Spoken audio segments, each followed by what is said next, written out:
Salut! Les target notes ou notes cibles en français sont un excellent moyen de rendre vos solos et vos compositions beaucoup plus mélodiques. Pour commencer, il faut bien comprendre l'importance de la note jouée au moment d'un changement d'accord. Pour cela, je vous propose d'analyser la mélodie de Hey Jude des Beatles, en regardant justement quels intervalles sont utilisés au moment des changements d'accords. On commence avec le La qui est la tierce du Fa, un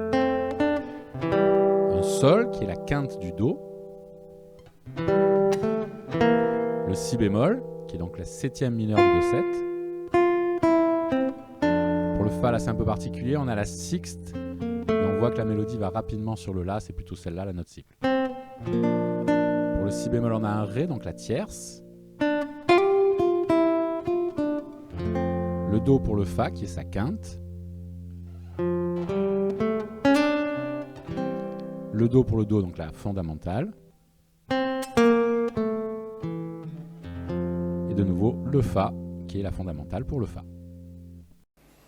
On peut constater que cette note est toujours une des notes du nouvel accord. Il faut donc en déduire que viser une des notes du nouvel accord va permettre d'être plus mélodique. C'est ça, une target note. Un excellent exemple de l'utilisation de ces notes cibles est l'accompagnement en walking bass, dont voici un exemple sur un Anatole en Do majeur. Joué normalement à la basse, c'est un accompagnement qui est généralement improvisé avec pour note cible la fondamentale de chaque accord. Voici un super exercice pour vous familiariser avec ce concept de note cible. Reprenez cet Anatole ou n'importe quelle grille de jazz et improvisez en noir dans la tonalité en visant les fondamentales des accords au changement d'harmonie.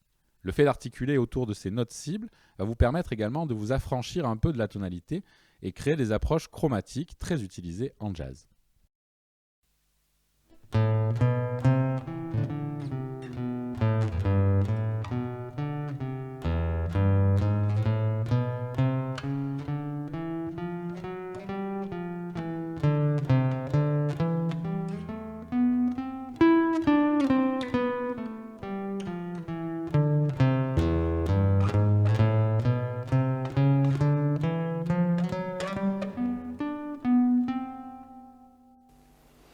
Compliquons un peu en prenant cette fois pour note cible la tierce de chaque accord. La tierce est une note cible très mélodique et très souvent utilisée en composition, comme dans le thème de What a Wonderful World, où cet intervalle est omniprésent.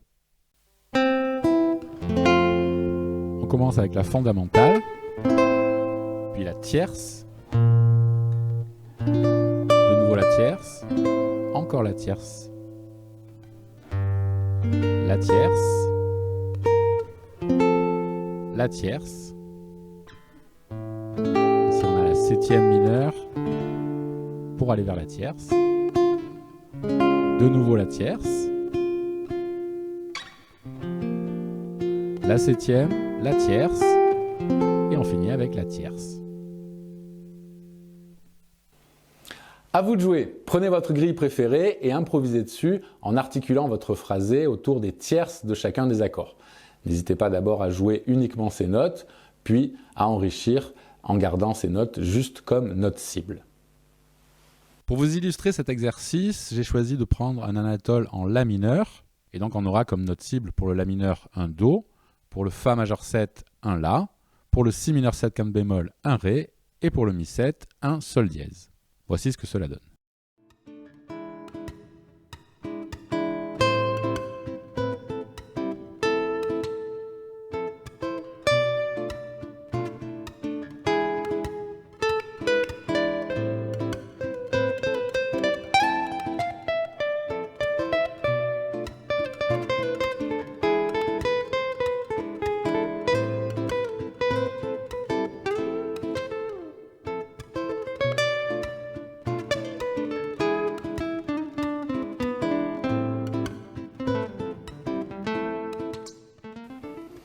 Je vous conseille fortement de reproduire l'exercice avec la quinte et la septième pour note cible.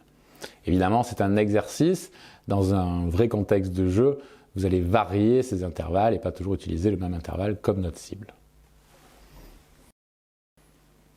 Notez que l'on peut également utiliser des enrichissements supérieurs à la septième comme note cible. Enfin, c'est un concept qui, en plus de vous rendre plus mélodique, va énormément vous aider à suivre une grille si c'est encore une difficulté pour vous. Voilà, ce cours est terminé, j'espère qu'il vous a plu. Si c'est le cas, n'hésitez pas à vous abonner, à me laisser un commentaire si vous avez des questions et on se voit dans une prochaine vidéo. Salut!